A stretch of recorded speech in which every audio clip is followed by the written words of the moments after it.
Welcome, ladies and gentlemen, to Rodeo Time, the podcast. We are in the studio. We've got the construction noise figured out. We're dialing it in. This is episode like 103, 4, 5, something like that. We've got in the house a world champion, Mr. Cody Emerson, bullfighter. So I think we've only ever had, is it Webb is the only other bullfighter? As far as I know. Yeah, I think it's just Webb. You and Webb are the only ones. Yeah. You know why? No, well, Rump. We did one with Rump. Rump's no world champion bullfighter. That's true. Yeah, he ain't no world champion. The only reason you had Cody's in here because it's super puncher name because that's how many's in your phone. Exactly. Yes. That's why only Cody world champion bullfighters have showed up here. That's exactly right. Yes. Cody is a super puncher name. Yeah. That's for sure. And it's a rodeo name. I was recently on the Yee Yee podcast, Yee Yee Apparel, and Hayden Adcock had a bunch of questions for me. And one of them was, what's up with Cody as such a cowboy name? And I was like, I don't know, but there's a lot of them. And so we had one of the interns count the number of Codys in my phone while we were on the podcast, and it was 38. Bingo. 38 Codys in my phone. Now, granted, I've had a contact list going for a while, but regardless, that's a bunch. That's a lot. That's a bunch. And then there's the Codys that's only the ones spelled with a C-O-D-Y. That's right. Probably 3 or 4 that were K-O-D-Y. So I didn't even think about that. Anyhow, we've got one of the cowboy world champion Codys here in the house. We're going to get the full story. Great lessons on how to get started rodeoing, how to get started, specifically bullfighting. But there's some crossover. So we'd like to thank you for watching, listening. Please check out dalebrisby.com, American Hats, Can-Am side-by-side, Rock and Roll Denim, and Total Feed. You got any sponsors? Yes. WW Livestock. Well, Dale, yeah. Lithium Echo Feed, which is kind of local around Yeah. Marble Falls and stuff. Wrangler. I'm a Wrangler man. Okay. And American Hats also. There you go. We got that one Only in the common. best. American Hats. Yeah. I was talking to somebody with a different hat. I used to wear a hat like that. Then my mom got a job. Anybody catch that movie reference? Now on to the podcast.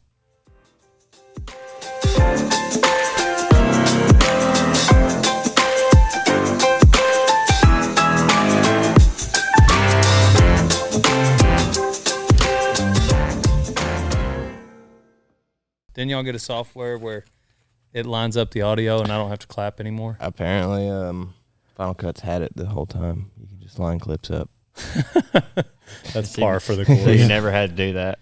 Yeah, so we're just like pretty cavemanish with our editing and the way we do things.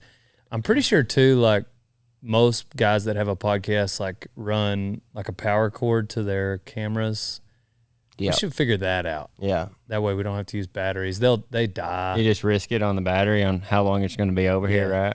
The podcast thing, so this is like 102, but like it's taken like 100 for us to get it down. Because the first few, because we got some people that, it's like 9 people that are interested in listening to it. But Perfect. that have been, but like them first My mom, few, your mom. right? Yeah, 8 of them are family, and then there's that one fan. But no, the first few were just the audio was kind of weird, and like I had this, it would kind of click. I don't know, but anyhow, there's been a couple times too. We have great equipment, but either I didn't hit record or it just stopped recording. Or the battery died. There was one where Derek Kobaba, Chase Outlaw came. Yeah. Thankfully, we did have the camera audio. It just sounded like we were in a bathroom talking. Then the other one was William Clark Green came in. First 2 minutes were recorded on that. Anyway, it was it's been a learning experience. Nice. But we're rocking and rolling now. Then, last week, Total Feeds, Dalen Swearingen, you know, just won the world. And we have a common sponsor, Total Feeds, so brought him on. And and everything was great. And I was like, man, it was a great podcast. He was telling his story growing up, and we were supposed to start construction on this add-on back here months ago, and they started the hour that Dalen started talking, and it was on that wall. Oh, nice. So he's like, they're like hammering. Anyway, but this one's gonna be good. I can feel it. Bingo. Where are you coming home from? We just left Ponca City for 3 days up there at the 101. Oh, Ponca City. Yeah, it's growing, dude. It's getting pretty big. They're pretty serious. Dang. They're pretty serious about growing the rodeo. I did not realize that that's where you were. Yep. Man, do they have rump? Yeah, they did. do? Yeah, and they got a whole VIP rump, VIP zone, and tent and all kinds of stuff now. Yeah, that's his hometown. Yeah, it was sold out like all Friday and Saturday for sure, and then Thursday was kind of like a usual Saturday night, so they're pretty pumped actually. Yeah. Yeah, it was really good. And it was dry all 3 days, so it was awesome. I haven't been there in a long time. That was one of the rodeos that, I don't know, made me feel like I was a bareback. I can't remember the horse I got on, but anyhow, I went up there by myself. That's a long drive from here to there. Yeah, 5 hours. Yeah, especially into Oklahoma. Oh, yeah, there wasn't anything once we passed. You got to pay extra for the roads that suck worse. Yeah, for sure. Who fought it with you? Nathan Harp. Yeah, Bo. Yep. Y'all been knowing each other a long time, huh? Me and Harp have known each other a long time, yeah. Yeah. Since the old freestyle days, I guess, knowing each other at Ada and stuff. Right. Or more, yeah. Well, I mean, 10 plus years. Oh, yeah, for sure. Yeah. 10 years. My, how long's it been? It's been 10 years since I won the world at Ardmore. Dang. Yeah. Does not feel like it's been that long. Old news. Man. Yeah, but that crazy, buckle don't huh? get old. No, it's still shiny. That buckle don't get old. That's right. Still got that light on it in the Chopper case. Still got that gold in there. Yeah.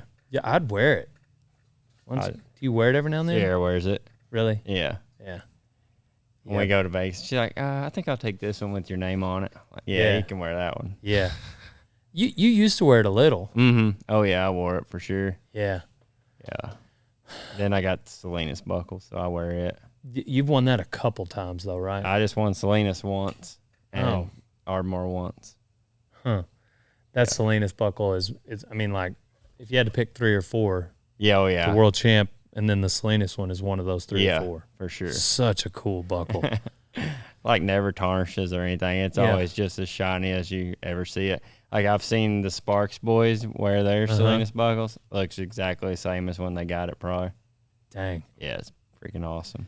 I would probably put Pendleton. Yeah, for me in the top 3. Yeah. After a lot of people say Cheyenne, which I understand, and I get that argument. For me, that one would be, it's a close, I don't know, 3rd and 4th would be close, but I just really like that bucking horse.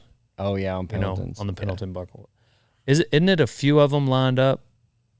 Bucking horse? 3 of them. I think it's 3. Is it 3 of them on the buckle, on the Pendleton buckle?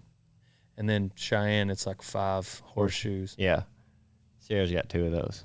Yeah. Or her grandpa, I guess. His old steer roper. Oh, yeah. That's the only place I've ever seen that done.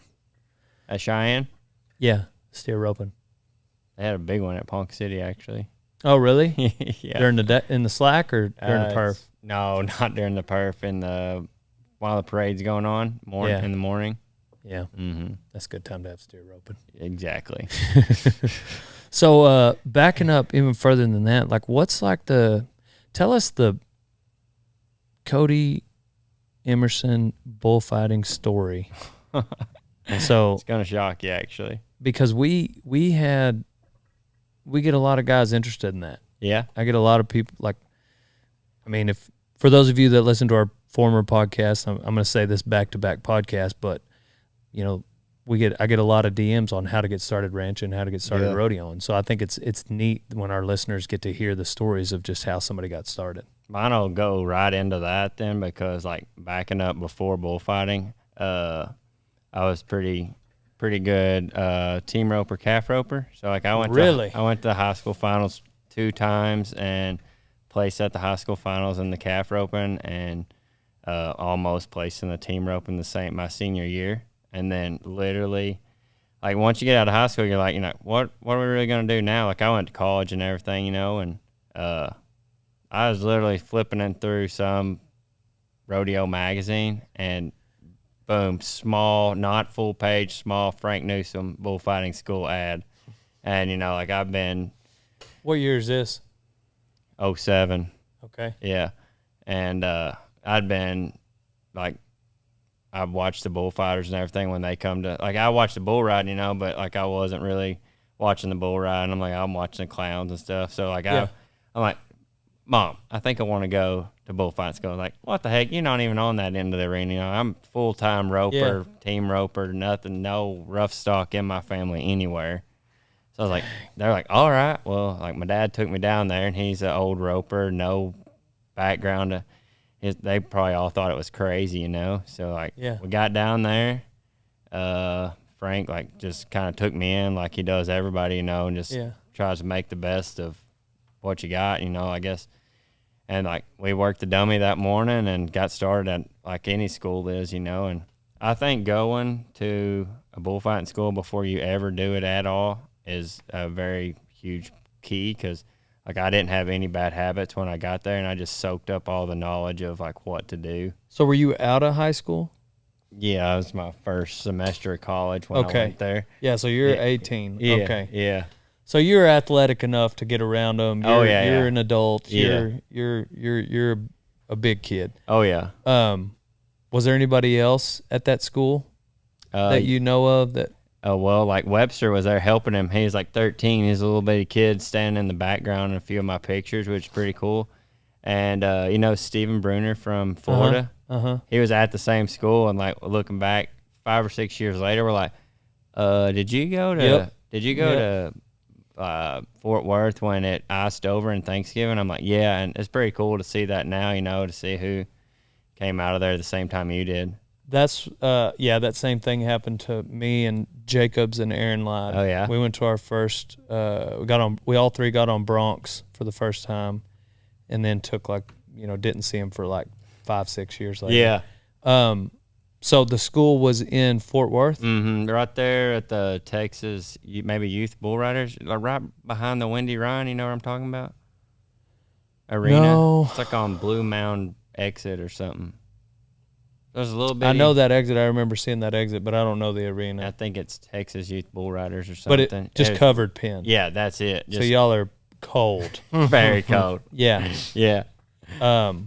What was that school like? What was Frank like with a beginner? Man, he was probably the best thing that ever happened to me. Like, he did the dummy stuff, and, like, I, like, figured that out pretty fast, and he's like, all right, Cody, you're up first. I'm like, what? And he's like, yeah, you're up. I'm like, okay. And he's like, are you ready? I was like, I don't know, am I? Like, you're teaching me. I've never done this before, Right. And he's like, yeah, you're ready. He turned this little yearling, just a bucking bull, out for me, I guess. And he's just making laps around the pen, like I'm wanting to fight something. And he literally came and took me by the arm, like, just, like, stand in the middle and just let him sit over there in the corner, and then told me to walk to him. And that's the first one I ever fought, and, like, I'll never forget it. Did you get around him? Well, yeah, I got around him. Yeah. That's what got you hooked. And it, no pun intended. So we're supposed to just be making rounds, and, like, first bull I popped a step through on. He's like, hey, that was real good, but don't do that anymore. Like, what'd I do? He's like, you popped step through right there on that one. I was like, oh, okay. Like, I didn't know what step through was yet or anything. I was like, all right. It felt awesome. So you just kind of did it on accident? I guess just the way it felt, or I don't know. I just, like, got around him, squared up, and he just kind of popped on around. And I was standing there. He was like, real good, but just rounds, no step through. So yeah, he keeps it real simple as a beginner. So I think he didn't want you to try to get too fancy too early. No. Yeah. The reason I asked, like, about Frank is because, like, like, he's obviously old school. Oh yeah, dirty tough. Very. And, like, has fought with other dirty tough old school guys, and so, but he's also super kind, very, and knowledgeable. So I'm just curious what that was like, because he's probably not going to sugarcoat anything. No, and he's very good at, I'd say, like encouraging you and building you up, like you got it, you can do it. And he's real good at that too, like, And I think Webb's kind of took that on from him, I guess helping him from the schools because, like, I just got hurt and then I came back and I went over to Webb's just kind of, like, get around some more stuff. And he kind of, like, pumped me up and built me up to, like, I still got it, and stuff. Yeah. So I think he's took that from learning from Frank, helping with all those schools and too, Was Webb pretty handy at that time, even at 13? He was pretty rank as like a little bitty kid, just running around. It's like, I remember him getting smoked once right in the chest, though, when we were down there and we all had to go save him. But, yeah, so he was already bad rank at 13, yeah. How many people were in the school? I'd say there's probably like maybe 10 max. So we got like a good, like you got to learn a bunch, kind of, not by yourself, but like there wasn't too many, like you got two. He goes, teaches other guys for an hour, and it comes back to you. Right. Yeah, because I've been to a few schools where I feel like there's too many people there that you don't get so much out of it. I mean, you only got so many fighting bulls a day, so. Did y'all just freestyle? No, it was actually really good what they did at that one. We freestyled a few. We only had 2 Mexicans down there that Webster and Frank brought, and then there was a whole bull riding school with it. I don't remember who it was, but the last day of that school, they had a bull riding for us, and we, like, all the students got to fight it, which was pretty dang cool. Like, fans came in, and I'd say for a bunch of us, that was our first bull riding day, ever fight. So it was pretty cool concept right there that you don't see much anymore, What was Frank's take, or probably still is Frank's take on, like, how guys should look at freestyle compared to cowboy protection? I think, I don't know about Frank's, but I'd say probably all of ours is, I think you have to be able to freestyle anything before you can really protect the rider to, I guess, your best ability. Yeah. Because, I mean, if you can't take control of the bull and kind of take him where you want him to, I feel like you're not really going to be able to protect the rider as good as you possibly could.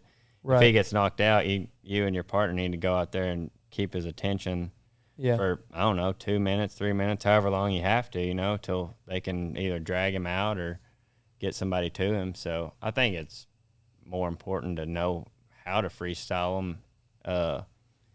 And you don't have to be like all fancy at it or anything, but you just need to know how to take control of the situation and be able to keep them under control, like with your power and your partner and stuff, Yeah.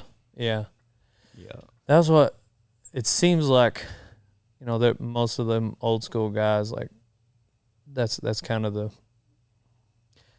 not only the old school guys, but just a lot of the guys that get really big gigs. Yeah. And I understand there'll come a certain point where maybe yourself, guys like Webb, Tuck, Harp, you guys will get these big rodeos lined up, and it may not be the best business move to also fill in every weekend with a freestyle. Oh yeah. Because it's like, while you do have those opportunities for money, you've also got some of these bigger rodeos in the country that, are going to be your main payday. And so there's a strategy, I think, to it once it becomes like a profession for you. But that's a little different than just simply refusing to make a round with a bull. Oh, for sure. I think there comes a point in everybody's career that you got to kind of decide, not saying you're not going to fight any bulls, but like you're going to go do rodeos and protect the guys now. And, I got all these big rodeos. I don't need to be risking it for $1,500, $2,000 on a freestyle, that I could get hurt and miss 6 months of big, good rodeos. Yeah. I think once you get your name out there and people know, like, hey, he's a ranked freestyler, he'll be able to protect the riders good, I think he can kind of pull the reins back on the old freestyling and let the new up and coming kids, Right. There's a different mindset that I think, like a a guy might need to be careful for of. sure. You know, like, yeah. why are you really? Let's do this as a business and not right. like a competitor, maybe. Yeah. Yeah. I don't know. There's definitely some strategy when it comes to it. Like, it's crazy, the bullfighting world. Like, it's just so different for bullfighters and pickup men, really, guys that are trying to make a living with rodeo that aren't competing. You know, there's sometimes maybe there are politics. Oh, for sure. I think so, you know. And then sometimes it might just be being in the right place at the right time. Totally agree with that, too. I think it's also kind of like who you run with. Also, you know, I think your performance shows like who you run with. If you got people building you up all the time, making you be the best you can be, I think that helps. And other than people just like, we got by, you know, we got through the perf and it was all fine. But you get somebody like Harp or Webb out there that's, hey, let's go fight, tear all their heads off, and fight to be the best we can out there and put on a show. I think that helps tremendously, you know. Yeah, I remember, I can't remember which NFR it was. It might have been maybe like 14 or 15. Is that when Chuck went? Yeah, pretty close there. Chuck, Harp, Webb, or Chuck Webb and Tuck. Yeah. And I remember I was watching, I can't remember if it was in a casino or where, but like you could hear the audio from the bull ride, but it wasn't. And somebody from the back of the chutes, like maybe it was a chute boss, maybe it was a stock contractor, but told them to ease up like on these bulls, because every single one, every bull, they were tearing their head off. That's right. And I freaking loved it. Oh, yeah. Well, you like love that. I know, like watching at home, like now, like Sarah will be able to hear like if we're fighting one or like someone's yelling or the announcer, you know, and they don't be able to see it and stuff, and it's awesome. I love, like, that's what I don't remember what I was taught. We were in the Brandon pen. Yeah. Yeah, when I brought that up. Yeah. And we were flanking calves. And I had a couple guys in there never even seen this done. And I was just like kind of taught them, and then they'll be kind of hesitant, you know, to go in there because they don't really know. But there were a couple of them, they should have had it figured out enough to go in there, and this old man went in there instead, the guy that owned the ranch, and I told him, I was like, guys, if you're going to get in trouble, you need to get in trouble for being too aggressive. Yeah. Rather than the opposite. Oh, for sure. The last thing you want to do is get in trouble for standing around. Yeah. Or turning the fence into a ladder, you know, as a bullfighter. Exactly. You know, like you need to get in trouble for you know, and stock contractors are usually pretty cool about that, but every now and then maybe they got this 75,000 bull and they're like, hey, let's just let them out. Which I understand. Usually if they buck pretty good, we don't fight them too bad, but you know, if they're just average, I feel like they're free game. Yes. I mean, if you don't want them fought, don't bring them to town, I guess. Exactly. Yes. I heard Shorty said that once. Man, I think I got out there a little too far during the ride. And he said, bring them to town broke. Yeah. Bring them to town broke. Yeah. But there's a certain level of guy as far as bullfighters. Like, Shorty can say that. You guys can say that. There's certain guys that can't tell the stock contractor, bring them to town broke. Yeah. But, no, I think I love that attitude, not just in rodeo, but in life, you know. Mm-hmm. And you can tell the guys that have it, you know, just the aggression of and don't get me wrong, I think there's some bullfighters out there that like will dang sure step in the gap. Oh yeah. That don't enter freestyles. Oh, for sure. There's 100%. Good protection bullfighters that maybe never even did. 100%. Oh, they're there. They got it down, and they'll take a hooking. Oh, for sure. I just think as a rule of thumb, if you're going to talk to a new guy coming up, it's a good rule of thumb. Like, listen, you need to be aggressive. You need to learn how to handle bulls. Yeah. Freestyle is a great way to go to a school. Go to a school. Get the right fundamentals and then hit it hard. Yes. Yeah. So what happened for you after the school? Oh, kind of crazy, but I I went back home, like, I didn't come from no rodeo. Like, I went on Thanksgiving. It was next spring. Yeah. I guess word got around town. I went to bullfighting school, right? And every pin. Yeah. So, like, I didn't do nothing all winter. It's kind of cold in Arkansas in the winter and stuff. So I played basketball. So my buddy came walking through the mall one day. He's like, hey, and we're not friends at this point. Like, we high school rodeo together, but we just lived in town together, Hey, heard you went to bullfighting school. I was like, yeah, who'd you hear that from? Like, how do you know? And stuff. He's like, well, I've been fighting bulls too, and there's a practice pen this week. I'm like, all right, well, you care if I go with you? Because I ain't done it since Thanksgiving. He's like, yeah, man, come on, we'll go over there and we'll fight some bulls. And dude, like, he turned into one of my best friends and got us this hillbilly every Saturday night gig. Oh man, the like, perfect starter. Oh, for sure. Every week we're there, not making nothing. And without him, I don't think I would have took off the way I did. I mean, there's 15 or 20 bulls every Saturday. Yep. And we ended up going to the IFR sale together and all those bull sales back in the day. Like, kind of, we were definitely known in North Arkansas as a pretty jam up team, So that's awesome. What's his name? Jonathan Gibson. Yeah. Yeah. There was I was at Music Fest, and there's a Texas country singer songwriter, Jason Eady. Yeah. And he sings like Cry Pretty and some other really good songs. But he was telling a story about playing in the stockyards. Yeah. And I want to say maybe, I'm going to get the bars mixed up, but he was like playing at like White Elephant or something like every Tuesday or something. And there'd be like 8 people there. Yeah.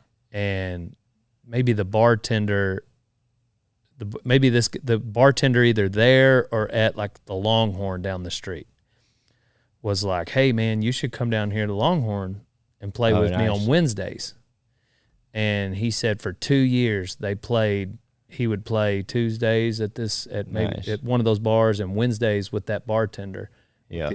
And every Wednesday he said in his words, there was never over 20 people. Never. In 2 full years. And that bartender wound up being Cody Jinks. Oh, dang. Nice. But it was Music Fest. We're hanging out. We got to go in the with some of these guys, like afterwards. Shane Smith is there, Cleto with Flatland, oh, nice. Courtney Patton, like all these Texas country, like really cool guys, and they're all talking about this music scene, and it hit me for the first time just how similar it was to rodeo. That's exactly what we did. Like, we went every Saturday that whole year, and then these guys hired us for all of the Arkansas high school rodeos, and then this other guy started his Wednesday night rodeo every Wednesday right there by our house. So, like, we lived in town, we'd drive an hour on Wednesday, and we'd either go home or we would stay up there with those guys on Thursday and then go somewhere Friday and Saturday. Yeah. Always me and him together, and that's exactly how we did it. 3 days a week, we were going somewhere fighting bulls. And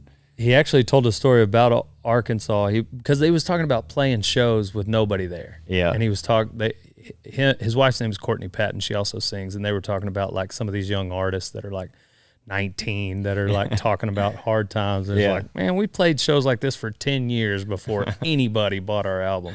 Yeah. But he was talking about Little Rock, and he drove all the way out to Little Rock. He was like, man, if we could just have like 2 people show up. And he stops at this gas station outside of Little Rock, and he's about to go into town and play, and this couple is there at this gas station. They're like, oh my gosh, Jason Eady, like, we're going to watch you play. Yeah. And he was like, oh man, this is going to be a good show. Like, we didn't drive out here for nothing. Got there to play the show, and they were the only 2 people at the show. The only ones. Nice. And I was like, this is just like rodeo. Some of these little podunk towns. Yeah. St. Joe, Texas, and that's the heart of rodeo. I'm not throwing rocks at it. I'm not throwing rocks at Rockdale and Clifton and some of these little rodeos. Clifton was awesome. Cossie. For me, I'm picturing Cossie. It's this little town in East Texas, like 14 people. By where Sierra's sister and them live. Yeah, there's maybe like 27 people there at the rodeo. 20 of them are on the committee, Definitely. But like that's the heartbeat of rodeo. Oh, for and sure. I freaking love Small it. town. I love it. Like half the day sheet are like locals. Oh, for sure. What I mean? Can we enter as a local? You bet. Yes, yeah. We got a local cowboy. Trevor Brazil could be there, but this crowd is gonna get crazy for the local. Oh, for sure. Yeah. Yeah. Last night, this guy, local, came and he was saddling. He was getting on a ranch bronc, and I was saddling my horse, and he's like, "Yeah, I ain't been on one in about 12 years." That's perfect. Dang. And then I see him reach over and grab something. I didn't notice what he grabbed, but Cole told me later he grabbed a gate rope to use as a bronc rein. And he says, "Yeah, I got to use this. I can't." He points at me. He's like, "I can't be like these famous rich dudes." And talking about like because I have a bronc rein, I'm a famous rich dude. You got it made, Donnie. You've made it. We can. I mean, you get some hay string. We can braid you one in about 20 minutes. It's hay string, buddy. The gate rope has probably cost more than a bronc rein. Well, I think he broke his ankle. Oh man, yeah. That's the best thing that could have happened. Yeah. Oh yeah, they carry him out and it's got his hands. Yeah. I'll be back. And then your announcer, who is rolling his eyes, is just like playing it up, like give it up for this. All he's gonna take with him is what you send out the door. That's give right. it up for and he your raises his local old man. hand up, gives him a thumbs up, and he's out of here. Oh my gosh, I freaking love it. There was a rodeo a couple of weeks ago. I was like, Cullen, you have got to cripple this man's bull.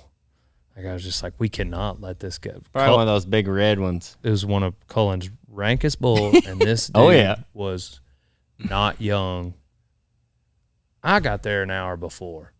He's got shaps on. 50 years old. He's got shaps on. More than that. Add 10. Oh, man. Add 10 and then some. Like shaps on, vest, zipped up. Hour before the rodeo. Who runs the last event? Got one of Cullen's 2,500 pounders. This bull sent him to that wall. Best thing that could have happened. Like it was like, yeah. I mean, I'm not knocking him. I may go through the same thing. Was it a pro rodeo? Uh-huh. That's why he couldn't, Oh, man. I'm not knocking the guy. I was just literally, like, we've all been around bull riding. This is a dangerous event. Oh, yeah. But I have been wrong before. Like we were in Conroe, and I see this guy, and I'm like, man, this dude, this poor young man is going to get hurt. And I felt bad for him. Like I was like, yeah. Like my heart is like kind of warm for this guy. I'm talking to him. I'm not bullying him. But I'm like, this guy's going to get hurt. And I'm just being nice. I didn't say anything. The stock contractor didn't say, like I help him on his bull. And this dude thumps this bull so loud. Oh, yeah. Pulls a foot up in the air. And I mean, thumps this bull. And he was just didn't have I just misjudged this book by its cover. And so I'm very careful not to do that. I remember that because that was a long time ago. I was in Conroe, Texas at that indoor pen champion rodeo.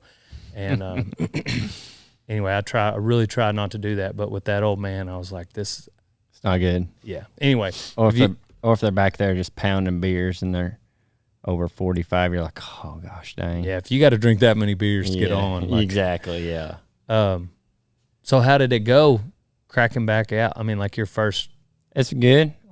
My foot feels pretty good. I meant like you said you didn't fight anything. You went to school. Oh, yeah, months later. I guess I just did what I learned, and it felt awesome. And he kind of knew a little bit more than me, so he got to help me some, Oh, okay. And like talking about freestyling and not, he was not into freestyling. Really? But he was fantastic at cowboy protection. Yeah. So like he could save the rider and I could pull the bull all the way off and freestyle him for however long I needed to. And like he'd come help me and stuff, but I think that made us a great team. And we went Wednesday, Friday, Saturday. You know, people in North Arkansas are starting to talk about me and him being together and stuff. You know, and how we're good. You know, and we went to the IFR sale, and that's where this is probably 2011. Yeah, we went back to the IFR sale, and Webb and Frank seen me there. And like I'm tearing the heads off of everything, you know, just freestyling the crap out of all those bucking bulls. And that's when I got invited to go to Ada in spring of 2012. When they saw me there, it's like they came and found me, and it's like, dang man, like you have like put the work in, and you have like took everything we taught you, and it was awesome. Like I didn't talk to those guys from 07 to 11. Webb, Frank, nobody. So Webb was like 20-ish at the time by then? No. He would have been like 17, 18. Yeah. He was probably working the IFR. That's why he was there. But then Frank called and was like, hey, Webb saw you at the IFR sale. You want to come to Ada in the spring?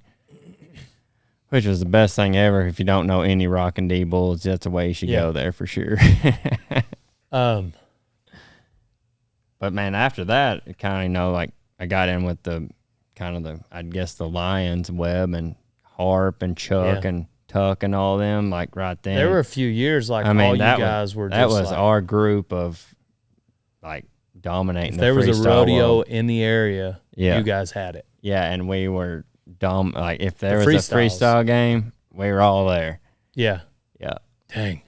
Whenever the way you were teeing it up, I felt like you were going to talk about like coming off a winner. And Donnie got to experience that for his first time. Like you really got to where you were riding good in the fall, and then you had to like go through. I thought you just sat around for well, I didn't think I should have known better, but you know, that's what happened. I sat around for November and December, and come the new year, you try to get on and kind of get your ass handed to you a couple times, you know. And January around here is not typically warm. No. Yeah. We don't just get to buck every day. Yeah. You know. So it's more like 3 or 4 months. Yeah. But dang, it's hard to it's hard to sit out back up. Oh yeah. That's why like a lot of guys try to go to one of those like January 8, 9, 10-ish kind of areas, Odessa. Yeah. Everybody's trying to enter Odessa. Trying to get her started. Get the rust off. Yeah. Go to Denver, go to Fort Worth. We would fly down to Homestead, Florida in January. That was like really it'd be warm. Yeah. You go to Homestead, and there's 1 or 2 others maybe. Yeah, I go to Florida in February, go to Kissimmee and like Fort Pierce, and then they stay for Arcadia and stuff. But yeah, Florida is where to go in February for sure. Right. January. Man, I want the few times I've been to Homestead in January, it's like it feels like April. Yeah, for sure.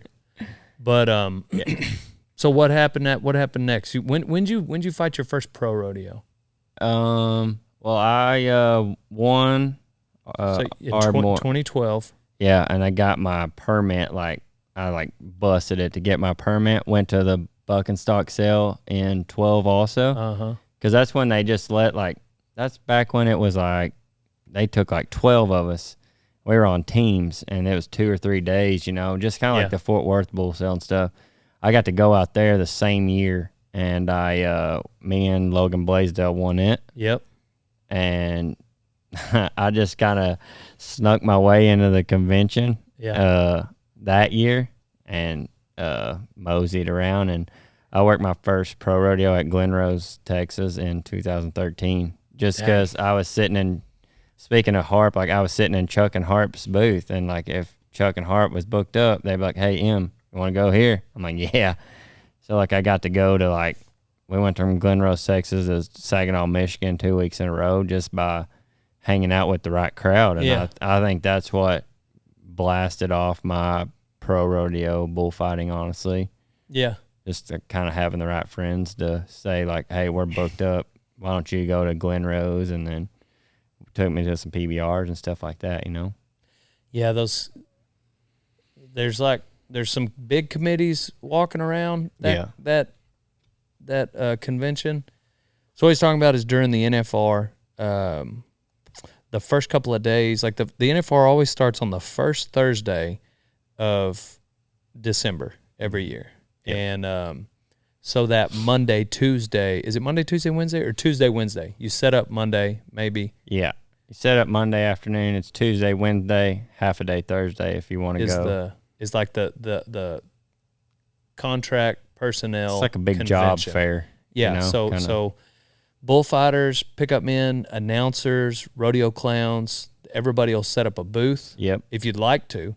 And then committees will pretty much walk up and down these aisles kind of shopping for pretty much, yeah, bullfighters to hire, clowns, and just whoever they need that year. So you'll have some committees and the committees, they look forward to the NFR, you know, like some of these big ones, you know, Cheyenne, Salinas. Oh, yeah, they'll all be coming through there, you know, they'll all be together. And matching shirts. Pretty cool, and yeah, it's neat. And it's kind of tense in there, you know.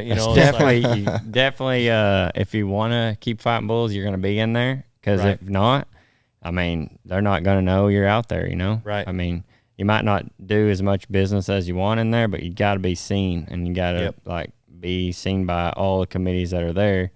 Just like, hey, if they go downstairs and start talking, like, hey, we remember seeing this guy's name or something. You know? Yeah. I think a lot of people don't go out there and do it, and I don't actually think it's important maybe their first year, but like once you're in, like if you can go out there your first year and just get your buddies to help you get in and just see how it all works out and see what you need, and that next year you better have you a booth and better be getting seen, you know? Yeah.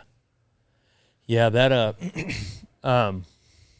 it's an interesting very vibe in there. Yeah. You know, like it's not cutthroat, you know, like guys are, you know, there is like a certain mannerism that a lot of guys respect and hope that other contract personnel have. But for the most part, it's pretty, like you said, you know, if these guys are booked, they'll refer this person. Yeah.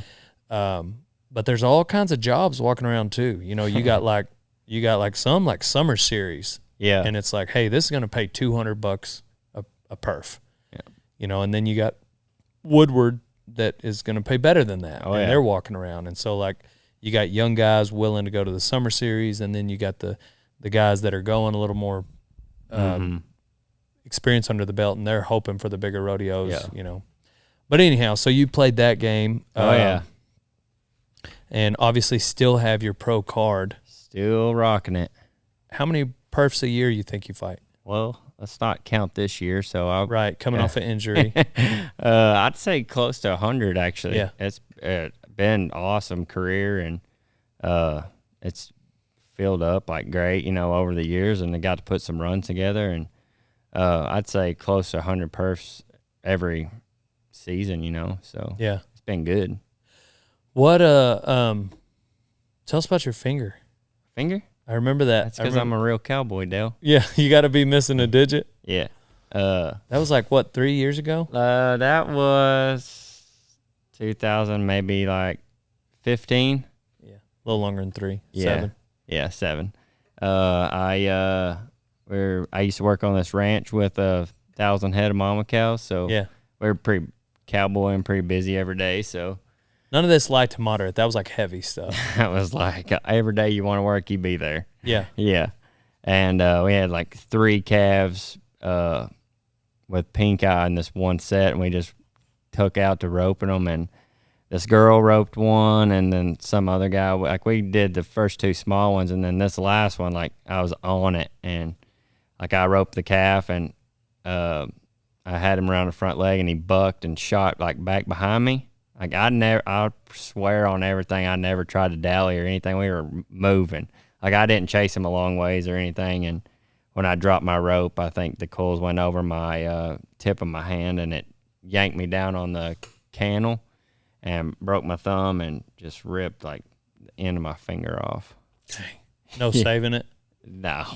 Yeah. They tried. Like it stayed on there like a little bitty piece of skin on the bottom of my hand. So like I had it in my hand. I'm like, oh, son. I'm like, I gotta go. And like, what? Like, it's weird. Like I jumped off my horse, ran to the truck. Yeah. I'm like, I don't care about that horse. I'll get it later. They're like, hey, no, wait, stop. I don't got time to stop. My finger's like hanging here. Yeah. And they're like, no, we're trying to find it. I was like, I got it. I don't need a second opinion, nothing. I need to go to the hospital. Yeah. And it's freaking. Hey, we drove this old first gen to the hospital. Dang slid her in the door, and we just left it there. This lady, I'm like holding it like this, and my boss is like, dude, don't get sick.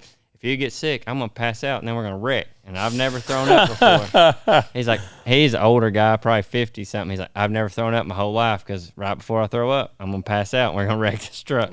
So I'm over there just holding my hand like this, and we get to the hospital, and we're like, hey, he cut his finger off. She's like, all right, well, have a seat, and we'll get to you. I'm like, look at my hand. She's like, go on back. You don't have to. You don't have to wait. Yeah, what the heck? Like, do you think I mean? Like, I ain't sitting down unless it's back there, you know.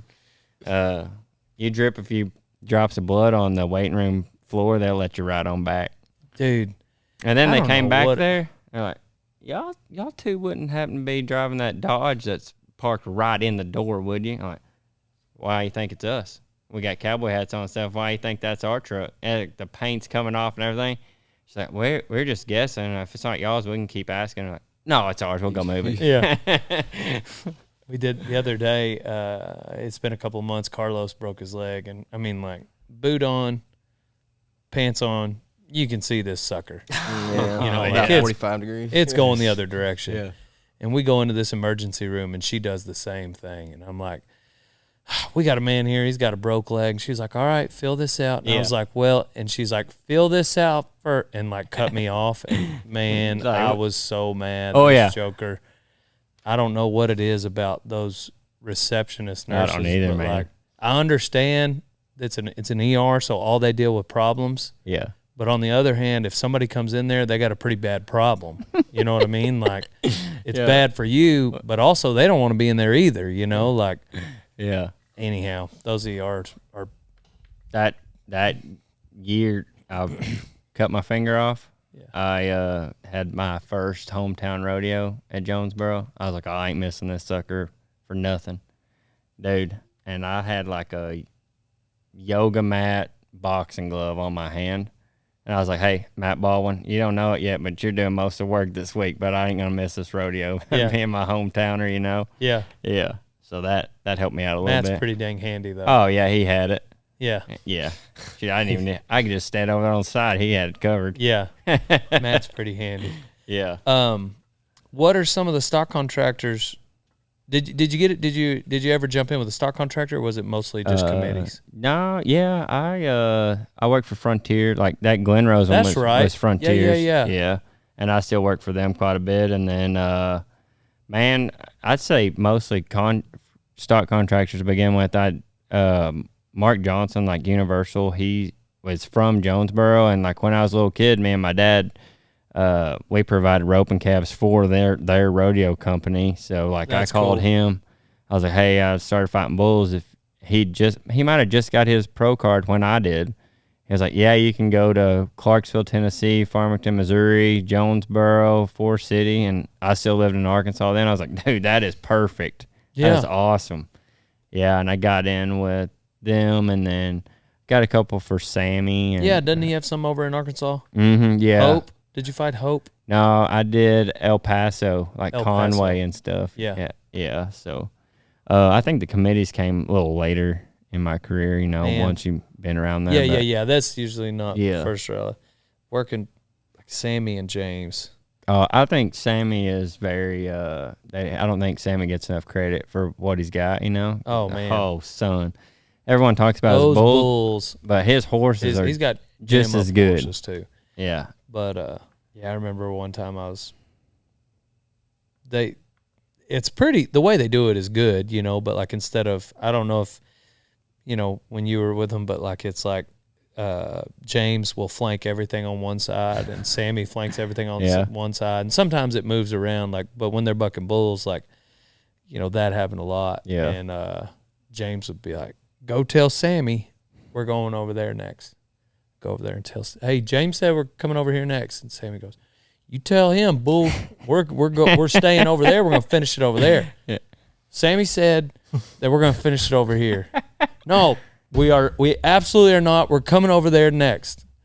Sammy, James said, absolutely. I'm talking like I made like 5 trips back and forth. Before I was like, can y'all just meet can y'all just look across the here? Outgate? Can y'all meet in the Outgate and like figure this out? Because I feel really uncomfortable getting in the middle of y'all's family deal. Oh yeah. Oh my gosh, but James, both those guys are my boys. Oh yeah, good as gold, both of them, man. They're awesome. But I would say probably my favorite place was Mesquite. Oh yeah, like with who? With like Stace. Yeah, but like, I mean, middle of the summer, frickin', and when they turn the AC on in that sunbuck, it's not just like kind of nice. Yeah, it is like 72, and it's hot outside, but it feels good in that building. And usually it'd be like 8 bulls. Oh yeah, like not many. Like we went up there maybe the last few years just to go say we did Mesquite one time. Like I was like, Cody Kid was like, oh, it's only one day. I was like, oh, that's all right. I want to go one time. And then like Sarah was like, man, that was pretty easy, huh? I was like, yeah, it's pretty easy. But then I showed her all the old videos from like Mesquite back in the day. I was like, yeah, but it used to be like this, right? But and for the longest it was 2 nights. Yeah, and so we would all like, I did everything with that crew. Like that was, but it was always Mesquite. We'd go to the 8-Second Club, and we'd all stay somewhere. They got a little bunkhouse in there. Oh yeah, we'd all stay in there Friday night, and nice. Man, that's maybe my favorite rodeo spot.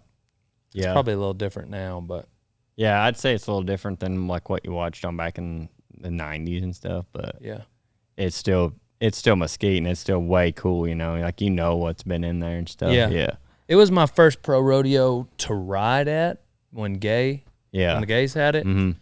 But I didn't go very many times when they had it. Maybe like 3 or 4. It just didn't work. I just didn't really, it didn't really register to make that home. But then like the Stace crew, for some reason, like when I was in college, there was like a mass exodus out of Florida, and all these Florida cowboys, for some reason, all went to school in Athens. Oh yeah, and worked for Stace Smith. That was like a rite of passage. It's like, if you want your citizenship in Texas, you got to work for Stace, and you got to come through Athens, Texas. Yeah.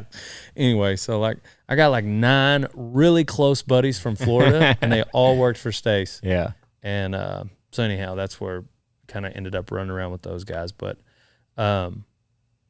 Frontier, so it's been 9 years you've been working for them. Yeah, I'd say so. You want to talk about some bucking horses?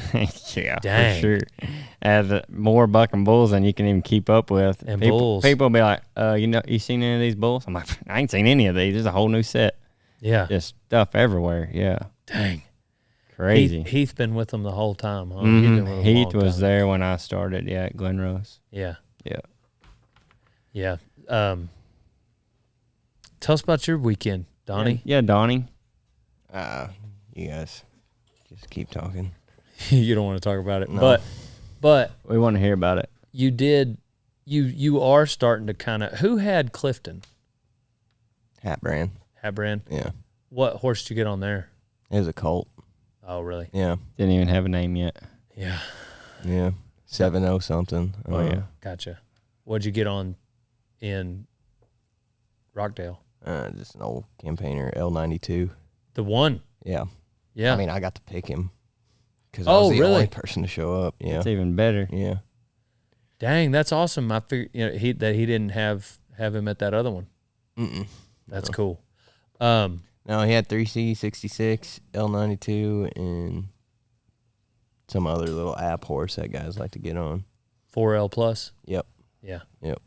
But you're starting to get like a little bit of like a preference on these stock contractors. Like those are 2 good ones to be going to. Yep. They're my favorite ones to go to so far. Yeah. Yep. Hat brand or Hat brand and Johnny Hull. Cadillac. Yeah, they do a lot by our house. Yeah. Yeah. Marble Falls, he has that one too. That one's coming up, isn't it? Yeah, 3rd week of July. 3rd week of July. Yeah. What was I gonna say? He was at Burn It the other day too. Burn It? Stonewall, next weekend. Dude, he does all those rodeos down there. Yeah. He's not even from down there. He's like up closer to Fort Worth. Really? I think. I'm almost certain. No, I dropped the horse off at his house once, but I vaguely remember it being like, because I remember I was like, dang, you got a lot of rodeos down there, like that North Austin area but he does a lot he's got good bulls, but he does a lot really too for the horse riders to make sure that like he really wants the right kind of horses for guys, and that's why guys are like kind of crave like all three of those horses that you just mentioned would be great to own. Yeah. You know, and like he'll go out of his way to find a horse that, and pro stock contractors do it too. But anyhow, you go anywhere this weekend? Yeah, I'm going to Archer City. Oh, nice. Yeah, right up the road. That's Will Cook. I don't know who's got it. I think don't they have? I think they share a pro card. Oh, really? Maybe. I want to say they help put maybe anyway with somebody, but yeah, Rafter C, I believe is their brand. But so what tell us about this injury? Oh, this recent one? Yeah.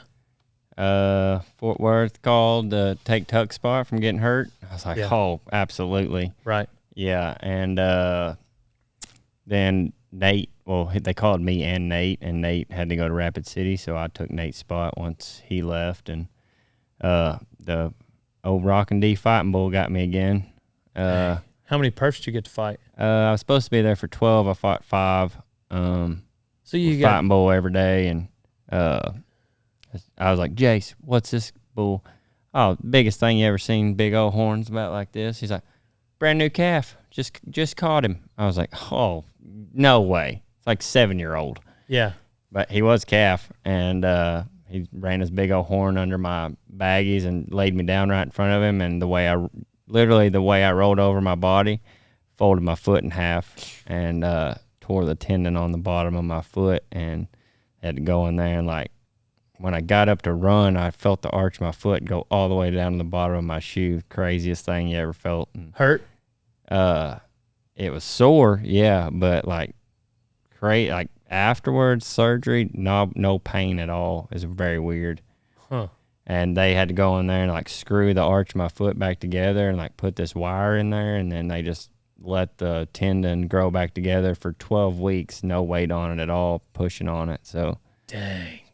Been a pretty slow process. But I mean, heck, that was January. Yeah, so you're good now. Yeah, feels good. Was Ponca City your first one back? No, I went to Fort Smith before the week before that, and Sammy has that one too, doesn't he? Mm-hmm. Yeah, I've been with Sammy for 2 weeks, and like I got cleared. Like I wanted so bad to go to the George Paul. They cleared me on Monday. I was like, there's no way like I can run. I hadn't even walked, and I didn't get to go there. So we took like another month off and went to Fort Smith. And I ran about 3 days before Fort Smith and was like, it's not going to come apart. Like I can tough it out. And it's getting better every day now. So I feel a lot better. So working for Frontier, it just kind of hit me like it's, when you get to Cody's level, you can there's 2 ways to get hired. We haven't really explained it, but like committees put on rodeos.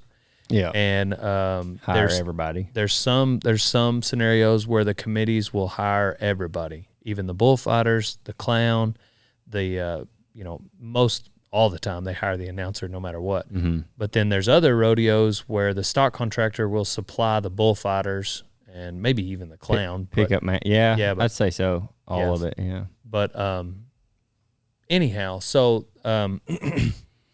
when you get to this level, you're kind of like, sometimes these committees will hire you. Mm-hmm. But then if you take a job with a stock contractor, it might mean that you've got like more jobs lined up. Yeah. Like all of their rodeos kind of. Right. Yeah. It's kind of just 2 different ways to get paid. Mm-hmm. Typically, when you work for the stock contractor, it's for a little less money and you have to do more work. A little more work, yeah. A little more work. Exactly. So a lot more work, actually. And if you have your CDL, don't tell them. If you can shoe Absolutely horses, not. If you can shoe horses, don't tell them. You'll be doing it all as the bullfighter. But what I'm curious of is like if you have any committee hires where you've worked for like Frontier. No, but committee hire was Ponca City, and it was Sammy. Like I worked for Sammy at Fort Smith. Committee hired at Ponca City, and Sammy was there. Bingo. Yeah. So did you change? Did you? It's like, all right, sorry, Sammy, you have to find somebody else to feed this week. Sammy don't make you feed. Like I guess at Fort Smith he doesn't make us feed at all. Right. Like, but the committee kind of maybe picks us there. Yeah. And he calls us and is like, "Hey, you want to go back to Fort Smith?" I'm like, "This is our whole conversation when Sammy calls.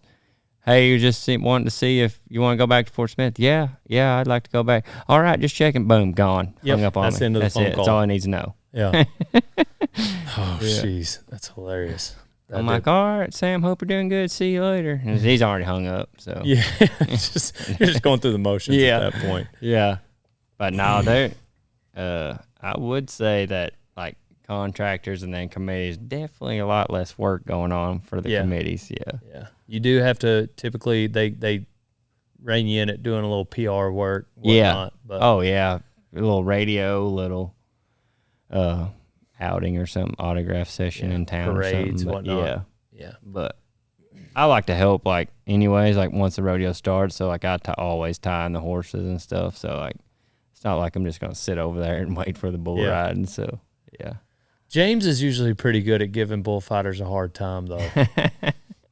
He's not one to like if anyway. At least he was me.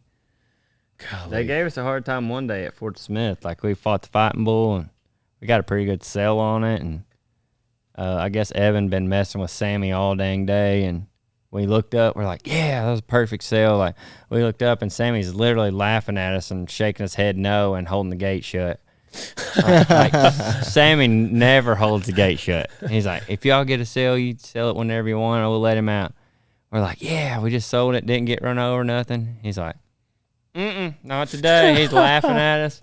He's like, get on that barrel, big boy, to Evan, and we had to get another jump off the barrel, and then he instantly came up to us afterwards, like, I did that on purpose. You've been messing with me all day. I held that gate on purpose just to get back at you.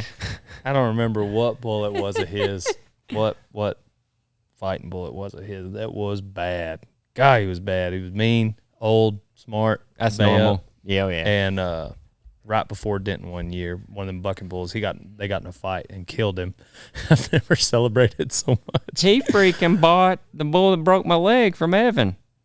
Emerson Biggins. I'm like, hey, what's this? I was like, I know what this is. Never mind. I don't need to know anything else. Yeah. He brought him to Fort Smith. Evan's like, you know what the fighting bull is today? I was like, yeah.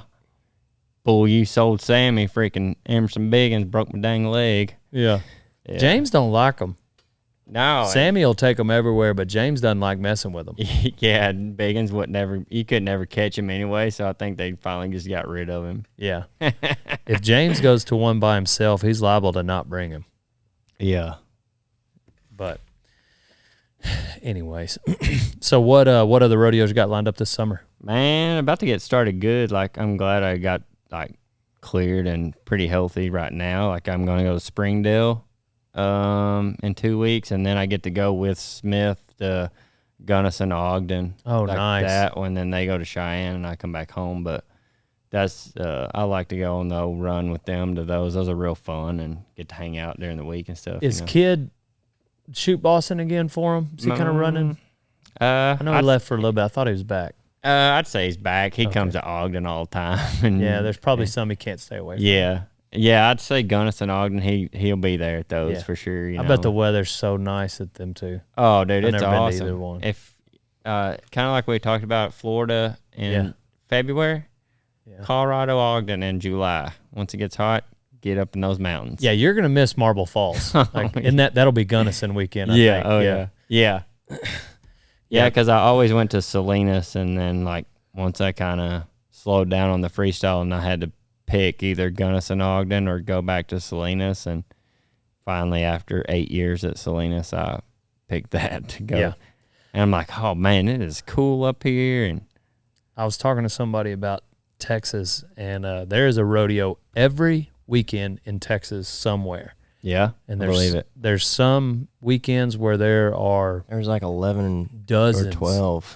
Yeah. This weekend. Yeah, just Amies. Yeah. And, really? Yeah, and then pro rodeos. This weekend, Coleman, Gladewater, Weatherford. Oh yeah, Cleburne. there's 3. There's all kinds of rodeos. Well, there's a cutoff date, and it's about next weekend for pro rodeos. Ami rodeos, they keep going all over Texas, but there's a cutoff date somewhere in June-ish, like third week in June, and for about 2 months, the only pro rodeo is Mesquite every weekend. Oh yeah, everybody goes up north. If you don't go northwest, you'll be at Mesquite, I guess. Yep, and then there's Belton. They got a 4th of July rodeo at Belton, but those are the only pro rodeos there. But Marble Falls, have you got to meet Medal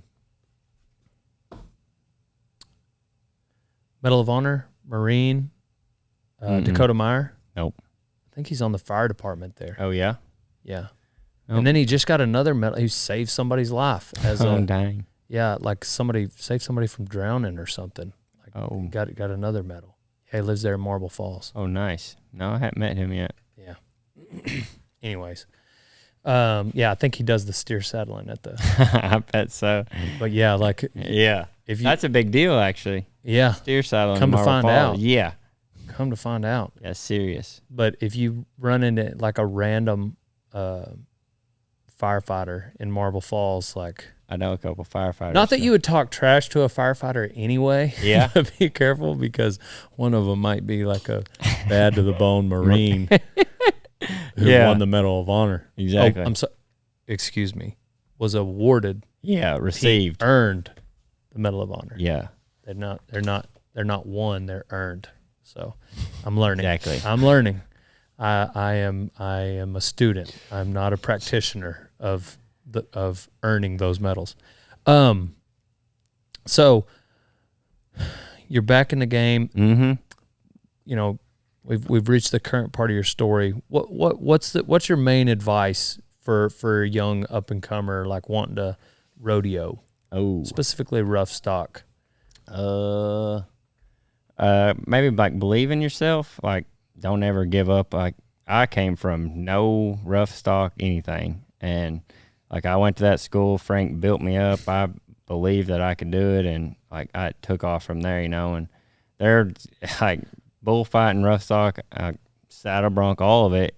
I'm sure you're gonna get punched in the mouth some, and you're gonna have to get back up, or you're gonna have to roll over and quit. And I'd say don't quit. I mean, the end result, pro rodeoing, has been awesome. You're not going to be able to do it forever, so you might as well take advantage of being young and being able to do the sport you love, and take all advantage of the time you have now.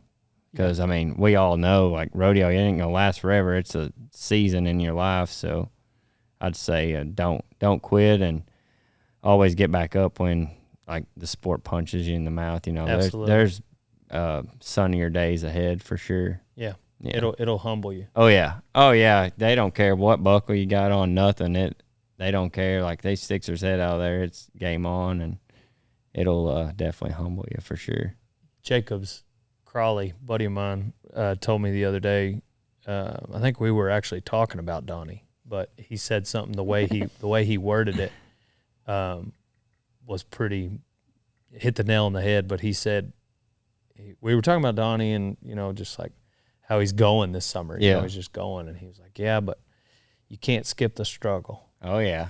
You know what I mean? And because there's 5 interns riding bulls, and then Donnie's riding broncs, and so Jordan already pretty much knows how, but these other 4 are kind of learning. Yeah. And a couple of them have some injuries right now. So only 2 out of 4 are actually active, but it's telling them there's a certain amount of struggle to this that you can't skip. You know? And some of us had to struggle for a long, long time. You may not have to struggle as long, but the only common denominator is just not quitting. Oh, for sure.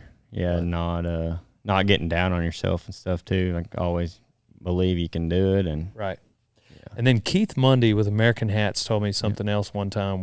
He wasn't talking about rodeoing, but I think it applies to that. He said, you overestimate what you'll do in a year, but you will underestimate what you do in 5. Yeah.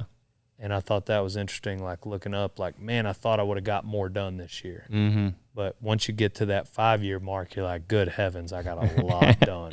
Yeah. Yeah, it makes for sure sense in the rodeo world for sure. You know, you look back and you're like, holy cow, like look at all the places I've been and all like the people I've been in front of and stuff like that, you know, and it's definitely makes sense for the rodeo world. Yeah. Yep. What about you? You got some life advice, Donnie? Got anything for us, Donnie? Oh, just keep going, I guess. Yeah. That's what we just said. Yeah, how do you feel about your bronc riding? You're going. I love it, you know. You spurred Bob Ross the other day. Yeah. I love doing what I do. Yeah. I don't know. I just love it. Yeah. I don't really feel like I owe anybody else any kind of explanation other than that, you know? I mean, that's the perfect spot to be in. Yeah. Yeah, there you go. You're loving it and going. That's like perfect, you know? Yeah. Yeah, I saw a little video. Rusty shared it. Did you see that? Little deal. He said, "You're right where the younger you wished he could be." Yeah. So Yeah. Don't disappoint him by not. At least what I got from it was like, don't disappoint him by thinking you're not where you're supposed to be. You know, like you're right where the younger you wanted to be. Mm-hmm. But yeah, you're already living the dream. So, well, thank you, Mr. Cody Emerson, coming on Rodeo Time Podcast. Check us out. What's your at? Cody.Emerson, isn't it? Yeah. Cody.Emerson something. No. We'll put it on the screen. Look, she says it's not.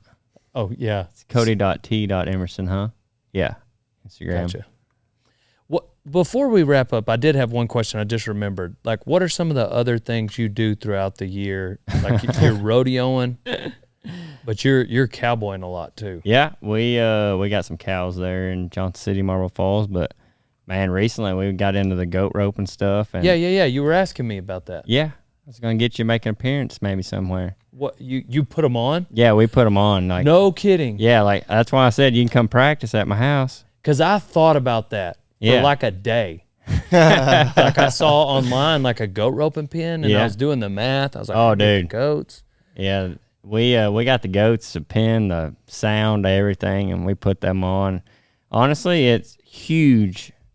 I'd say our radius around Marble Falls. Like, we're gonna go Saturday. It starts before Stonewall, like Johnny Hull's Rodeo. I think it's Cadillac, and we start at 11 a.m. We have to be out of there by 4, where the rodeo can go, and we have to cut it off at 400 teams. So, like, it's crazy around there. Dang. And then Johnson City, is it Cadillac Rodeo or is it? How many goats you take? 50 to 70. Yeah. Yeah. So I got like a goat feedlot at my house right now. Not at the moment, but starting Tuesday afternoon we will have, because that's when we buy them. So it took me about a day, and I was like, nope, not doing that. It's work. Yeah, it's work, and then like people know you got the goats, and they all want to lease them. So yeah, like they put their own ropings on, but they don't want to take care of the goats. So it's kind of beneficial me being cowboy, you know, like I know how to take care of them and stuff. So right, it's kind of light to moderate ranching there in the goat feedlot pen. The reason why I ask is just like, you know, you see a lot of rodeo cowboys that got, especially bullfighters, you know, because they like, you got like a lot of different things going on where side hustles. Yeah, side hustles. So exactly I knew you had one, but I didn't know what it was. That's why, you know, earlier I was like, I got to ask him that because I know he's got something going on. But I didn't realize it was goats. Man, it's been awesome. Like we were like, man, like the Johnson City Rodeo always had a goat roping every Thursday before rodeo. 500 teams maxed out every year. We're like, man. And then those guys were like, we don't want to put it on anymore. I was like, well, we'll put it on. And we got an arena and found it on Facebook, and we did the goats. And then my buddy, he was like, man, I put on goat ropings too, but man, I don't need anything but the goats, and I'll lease them from him. Just like a stock contractor at the rodeo, I'd say, for like the rope and steers. I'm like, yeah, okay. Yeah. Boom. We got double dipping on the old goat rope and stuff, so it's been awesome.